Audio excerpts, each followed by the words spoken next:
Being able to do things in a niche allows you to become an expert, explain things very quickly with a client. So we have a conversation that might last, honestly, 5 minutes. That would take another marketing company 3 hours and probably a day of research to come up with the same answers. In this episode of The Little Black Book, we're joined by Simon Hammond, director and owner of Spinach Effect Solutions.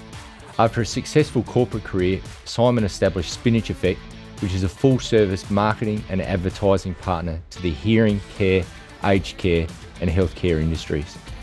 In this episode, you'll hear about the importance of taking time to develop an understanding and relationships with people and clients so that you can help solve their problems.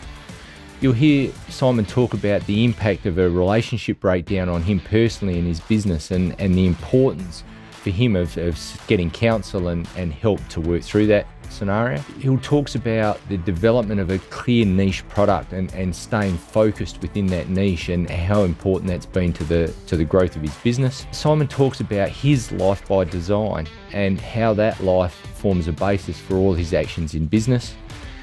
And Simon also talks about the importance of taking time to look forward and imagine a future existence and how this helps him develop products and solutions for the industry that he works in.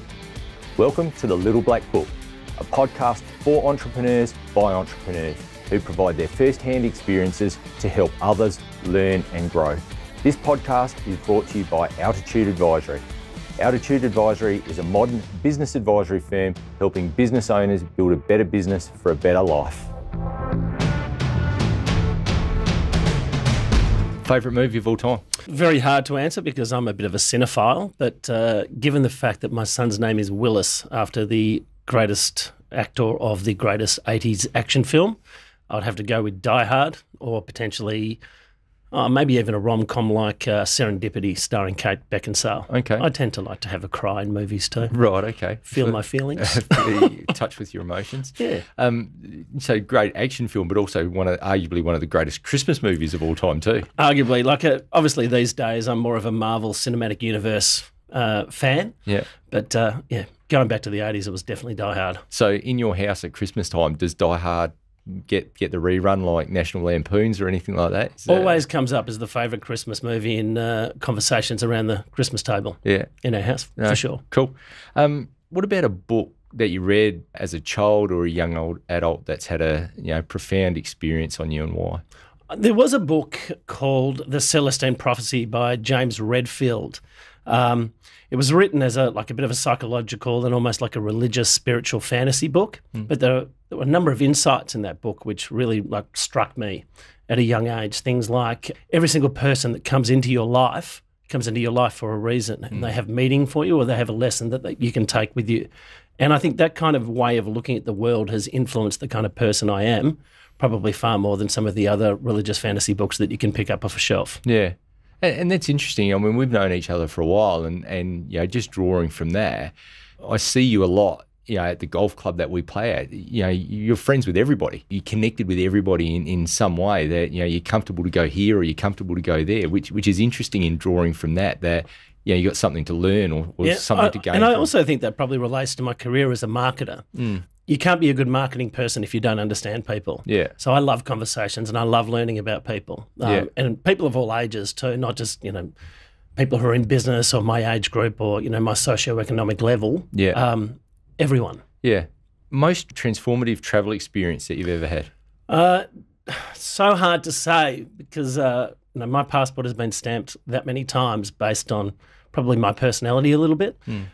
Every year I travel for skiing, for, do golf trips, scuba diving trips, but probably the best trip that I have in terms of what it meant to me was just recently, just before COVID hit, I was with my wife, or future wife to be, and we were travelling around New Zealand in a camper van, and I'd had nothing but unsuccessful travelling experiences with partners in the past, and yet we sat in a camper van for 12 days, and every single time we came around a corner, we were sharing the same experience, and it was just absolutely brilliant. So that learning that, maybe while I was the common denominator and in some of the less successful relationships I'd had in my life and, less successful travel experiences, that we could actually get it done. Yeah. And this is the life partner for the rest of it anyway. Yeah, and I suppose then that connection or that shared experience, how important it is that, you know, as you plan that future life together, to have that connection. Oh, absolutely. Like, we'd really put off, or I'd put off doing the overseas travel for quite some time. We'd been together for 4 years, you know, and I'd been overseas in that time probably a dozen times, and she'd been overseas 6 times, and we'd never done it together. Yeah. Probably because I was fearful. Yeah. But having done that, I can't wait for our next holiday when, you know, when we get to go, you know, go and have one. Yeah. Is there any learnings out of that, Simon, in terms of that connection or that shared experience that you then take into your corporate world or into your business world? Yeah, possibly. I think patience. I think probably where I've lacked, if I've ever had a job interview, you know, going back years, you know, when they ask what is your greatest weakness, it's patience. There's patience with people. Yeah. Not getting it as quickly as I do, or not seeing things exactly as I see them, and that probably, you know, led to wanting to go out and do my own thing to a certain degree as well, like moving away from the corporate world where it was becoming increasingly frustrating the older I got. Yeah. And, you know, let's, I suppose, touch on that. You know, Spinach Effect came into play back in 2010. So, you know, you've just had your, or you know, just had your 10-year anniversary. I'm not sure whether you had a big celebration or not. It comes up on LinkedIn. If I didn't get messages coming into my email box, I would not know. Yeah. But, you know, you had a, you know, obviously successful corporate career in the marketing space. Tell us how you then, with this frustration or this patience to go and drive your own thing, what was the trigger to then make the decision, and how did you then start this off? I think I'd always wanted to work for myself, even when I was at big corporates like News Limited. Yeah. I remember talking to one of my mentors, his name Michael Miller, actually. He was, you know, quite famous here in Adelaide for running the Adelaide Advertiser for a while.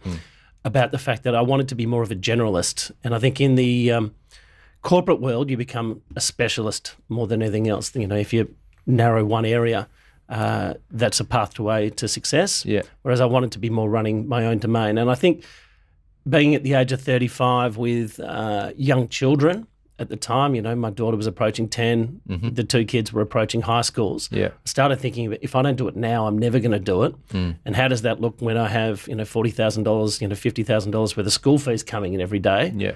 And trying to build a business with all the, you know, the cash restrictions that it's going to have. And, you know, it was tough enough as it was. Yeah. But I think it just had to be now or never. So it was really a matter of just pulling myself together and taking a crack at it and having a shot. Taking a leap of faith. And I had an idea. And, you know, everyone waits, you know, with an entrepreneurial spirit for that one big idea. But a lot of people have that idea and they could, you know, they coulda, woulda, shouldas. Yeah. And I had an idea that I'd been working on within my corporate environment within, you know, I was a global marketing director for a hearing aid company. Yeah. And I thought this had a lot of legs and maybe this is something I should be doing for myself rather than, you know, for the man. Yeah. And it's interesting, you touch on, you know, these ideas, the woulda, coulda, shoulda. And I'm a big believer that, you know, people ultimately judge you by what you do, not by what you say you're going to do. Exactly. Like, how many people have a great idea or, you know, you've heard in your life, oh, I came up with that first or they are now doing what I was doing as well. Sometimes it's very, very hard to see a way forward, you know, the money, the risk and all of that kind of stuff. But some people just love the risk. Like I love jumping off a mountain with skis under my legs, you know, with not much hope of, you know, making it past the next rock. Yeah. So I think it was a pretty much an easier leap of faith for me to take to start my own business and have a crack at it. Yeah. So tell us a bit more about the business and, because you're in a pretty niche and cool area about, you know, these ideas and how you've, you know, managed to leverage them and get them out into market. Tell us more about how that came about. Well, when I first started as a marketing consultant, I was trying to do everything for everyone. You know, friends were helping out from various industries, whether it be real estate or building and development, aged care, hearing care. And hearing care was obviously the industry that I just come from. But the idea that I had was that I want to be able to produce solutions, like, you know, very sophisticated marketing solutions for companies that might not otherwise be able to afford it. So they don't have the budgets of, you know, multi-million-dollar global conglomerates, you know, billion-dollar conglomerates.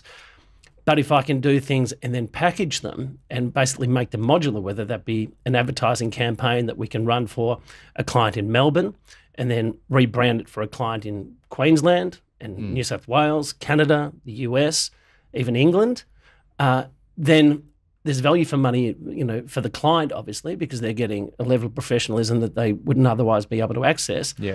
But for me, I can share the costs of all of that over a number of clients and make it, fundamentally worthwhile. Yeah. Because I can actually recoup a lot of the costs and the investments at the time to come up with those strategies and campaigns. Yeah. So it's effectively about developing products, as strange as that sounds. Yeah. Products in your own marketing niche or advisory niche that you can then take, one to many, as opposed to custom solutions, one to one. Absolutely. So I can sit there and say, look, I've spent $50 million working out what works in hearing care marketing. You are a small independent hearing care organisation with maybe 4 or 5 clinics. Here is a solution that works. This is what the result's going to be. Yeah. This is what the cost is going to be. It's like, wow, well, that makes a lot of sense to me. I want to have a go at that, rather than walking, otherwise they'd be talking to, say, a graphic communication artist and trying to explain what a hearing aid does what, and, how does the ear work? Yeah. And obviously that doesn't have a lot of value for them either. Yeah. So. How important has it been to your business to, we talk about inch wide, mile deep. You've identified a clear niche in this hearing sector. How important has that been to your success to focus on something, I guess, that or that you've got experience, a long bit of experience in there, and just keep going down that same channel? I think it's hugely important. As I was kind of alluding to before, when you're trying to do everything for everybody, you've got to be to try and get the level of expertise that you need to, say, do a real estate campaign or come up with a builder's website is very, very hard. And, you're spending a lot of time trying to do it, and then how am I going to repackage that for the building industry when I'm also got, an aged care client and other things. Being able to do things in a niche allows you to become an expert, explain things very quickly with a client. So we have a conversation that might last, honestly, 5 minutes, that would take another marketing company 3 hours and probably a day of research to come up with the same answers. Yeah. So, and I'm interested, a lot of entrepreneurs suffer from what I call magpie syndrome, where there's the next shiny thing that they want to go to. I know I suffer from that. Knowing you, I think there's probably a bit of suffering there. How do you not get dragged off in random directions, given that strong niche that you've got? How do you keep the discipline to stay true to that? I think over time you just work out what is the best use of your own time, and I value my time, as greatly. I like to have a life by design where I, get to choose to a certain degree what I do. I want to have the certain holidays that I have. And if I was dragged off in every direction, I would just be head down the whole time researching before I'm actually creating. So I think it's very, very important. But even within that space, say within the hearing care space, there is always the shiny new thing, and you do get bored after a while. Like the touchscreen hearing check has been a fantastic business for me for 8 years, where people are, I can sell a self-assessment hearing test, repackage it for clients around the world. But after a while, that slog, you want to find the new things. And I think that is the entrepreneurial spirit as well, which is not necessarily a bad thing. It can be a weakness, but it can also be a strength. Yeah. I just want to explore that a little bit. Bill Gates had his Think Week where he'd go away and take himself off the grid and read hundreds of journals and books and things like that to come up with the new ideas for Microsoft. Do you do anything like that where you take yourself away from the day-to-day to give yourself time to think, or do you have a routine for any of that? I read constantly. I love reading, and I probably read for recreation, and it's the business papers and things like that rather than, and it's the New York Times and the Washington Posts rather than sports or novels these days. But I'm always thinking. I love having conversations with all of my friends who also own businesses and have conversations, whether it be around a golf course or whether it be just over the phone when something's frustrating you. Yeah. So, I do that, but probably don't do it in a structured enough way that I would like. Yeah, okay. You mentioned, life by design, which I love. That's, quote, life by design as opposed to a life by default, and so many people live a life by default. How do you go about defining that and setting goals or, being clear on what that looks like? And, if you're comfortable, then how do you loop that back in with your wife, Ali, as well? Like, do you do stuff together? What's your process for that? Okay. that's a great point. I think the big thing is, one of the most frustrating things I always hear from people is how lucky you are. Like, oh, you're so lucky that you have the flexibility to do X, Y, and Z. I would love to be able to do that, but I can't.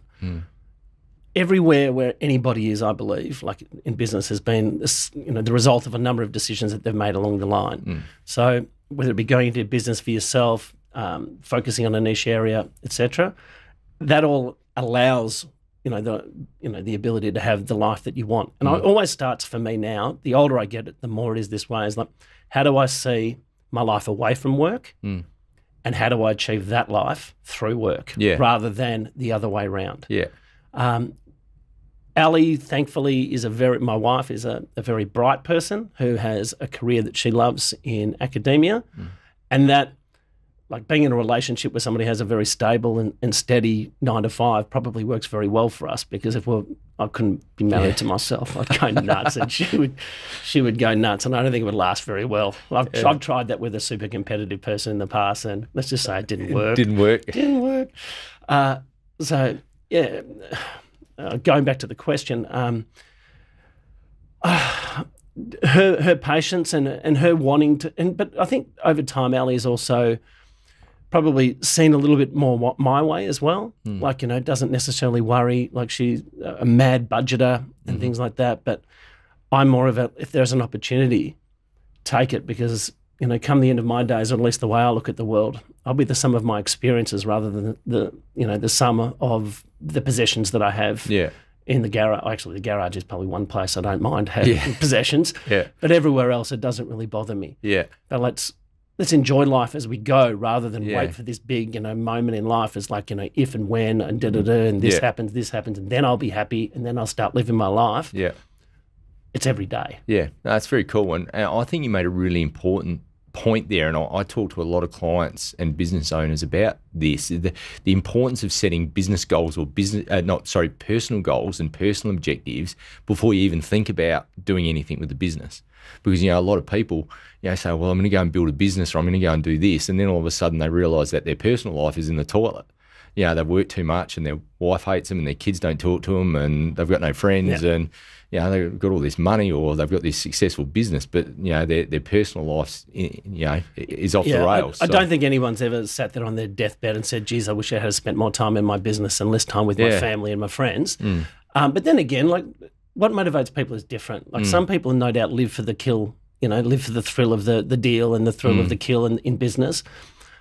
And to them, that is their excitement. They don't need to go and hit golf balls or go scuba diving or go skiing or have holidays, because they'd be away from the thing that they love, which is, whatever it is that they're passionate about within the business. I think there's fewer of those people than there are the lifestyle people. But I think ultimately we need to make choices. Interestingly, on your LinkedIn profile, coming out of the corporate marketing area, you describe a distaste for the posturing side of advertising and marketing. Talk to me about what that's all about. I think marketing is generally a misunderstood form. I put it in the same bucket as IT. It's a bit of a dark art. We sort of know we need it. We half get it, but a lot of us don't understand it. But talk to me about the emotions around that for you. Okay, well, I think a lot of the times when you sit down with a client, or if you're a marketer within an organisation, people always start with, what do we want people to think about us? And I kind of think that's irrelevant. It's kind of standing on a soapbox and screaming how wonderful we are to the world. Doesn't really make sense. It's got to always be your problem, our solution. And then once we've worked out how we can help solve people's problems, then we craft the message. And then at the very end of it, then you get into the design. Whereas often when you sit down with a client, because everyone wants to be a marketing expert, they start off with I want to say this and I want it to look like this. And it's like, well, let's just, if you know what I mean, just back it up a little bit. And let's get out, what are we trying to achieve by this? And obviously it's sales. And marketers will talk about awareness, and they will talk about brand equity, and they talk about all of this other stuff, and like how many tarps they receive for their television ad. Sales. Ultimately, it's got to convert to dollars. It's dollars. And if you've got a marketing person, for example, like a media organisation will often say, oh, no, this will be far more successful. We need a lot of repetition. If it doesn't get that direct response immediately, I've never seen a campaign really turn it around. Well, very, very few examples of turning it around over time. Yeah. It seemed to be just this spin that like a media salesperson will tell you. Yeah. When it's obviously that the message is not getting through. Yeah.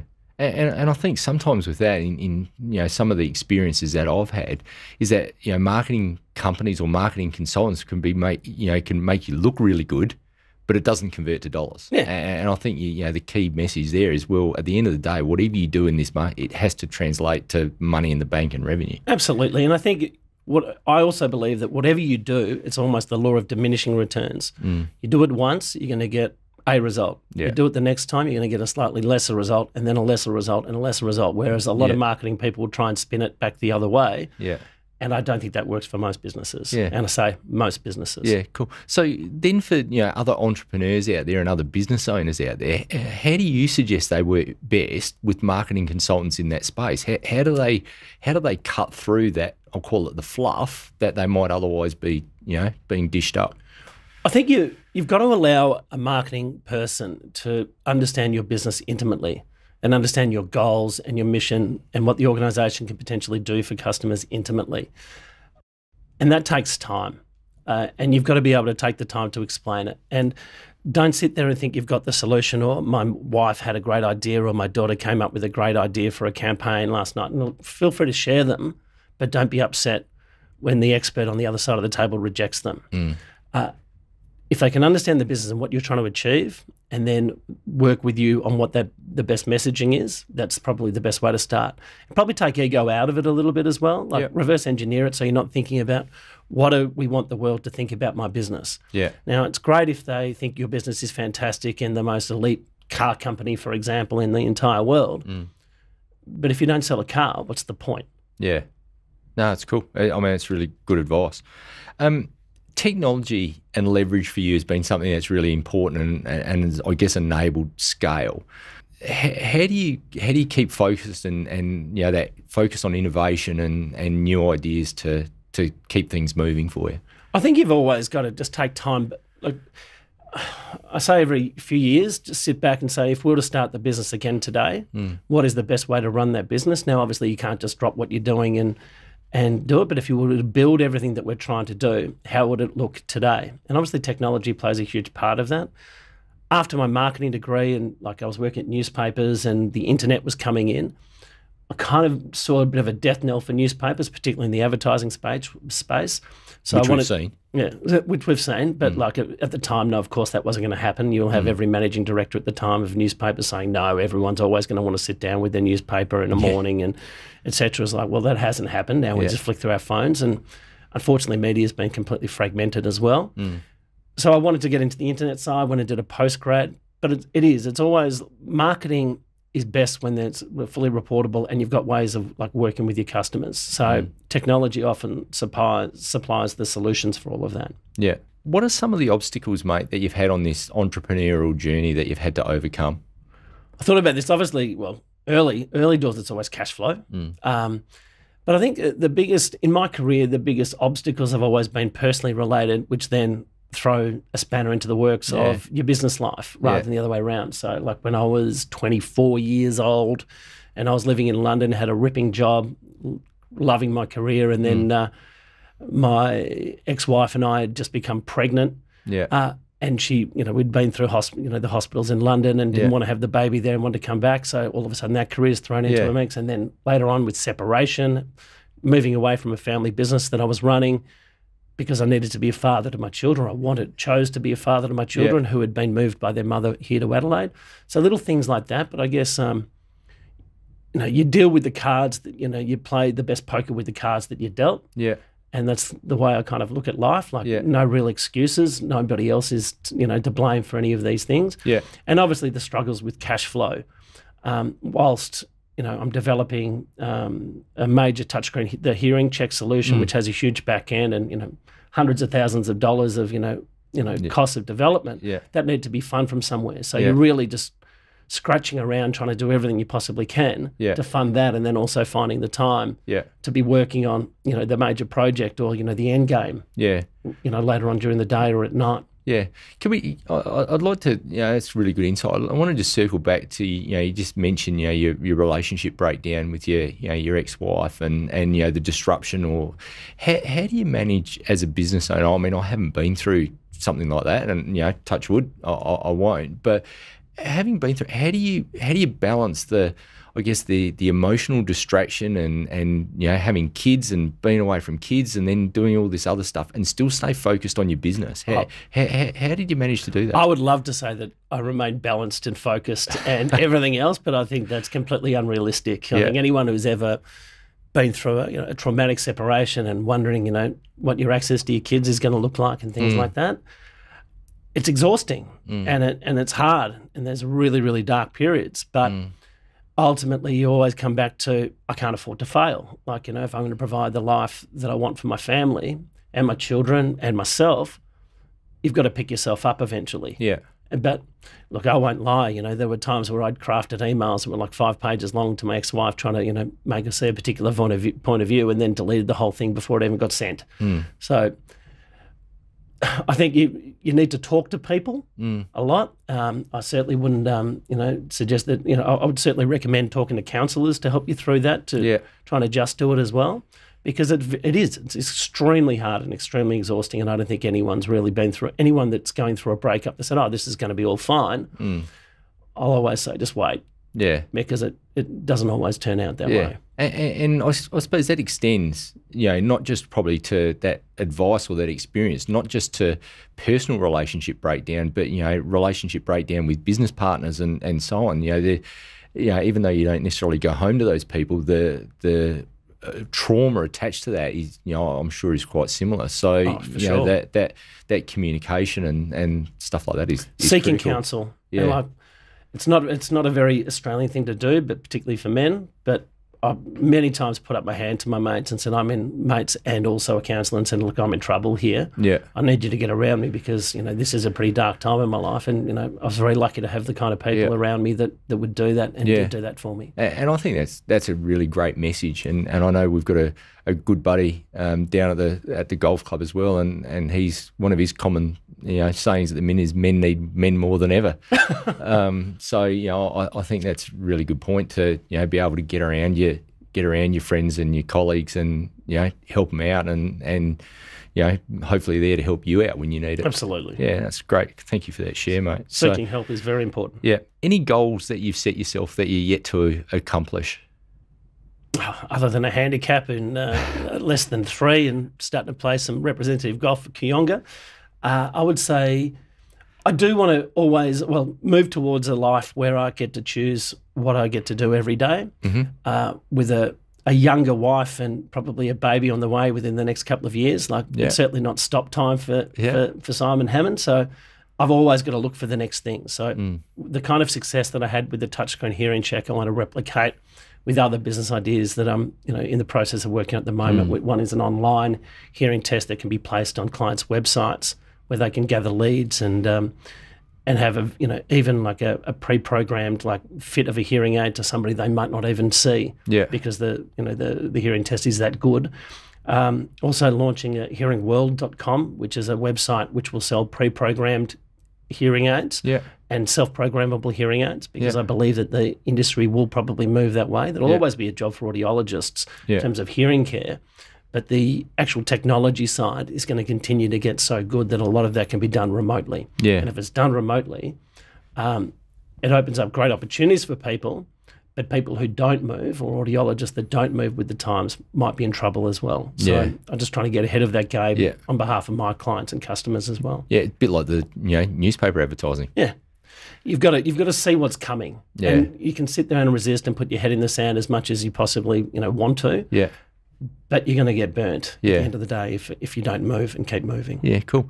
So in that, do you have a mentor or an advisory board or a formal board or anything like that helps you frame some of these things? Do you know, funnily enough, no. But I shouldn't say funnily enough. Interestingly, no. But it's, as I was going through into some of the questions that you might have asked today, that was the one that gave me the most pause and contemplation.